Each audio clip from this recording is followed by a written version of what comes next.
বিসমিল্লাহির রহমানির রাহিম। সুপ্রিয় দর্শক, আমি মোহাম্মদ সাইদুল ইসলাম।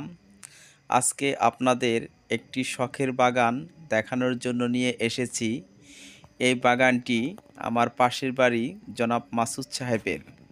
আমারও একটি কমলা গাছ আছে, সেই গাছেও এরকম কমলা ধরেছে, কিন্তু আমার গাছের কমলা এখনও পাকেনি। তো তাই মাসুদ সাহেবের বাগান থেকে আমি এই ভিডিওটা ধারণ করেছি।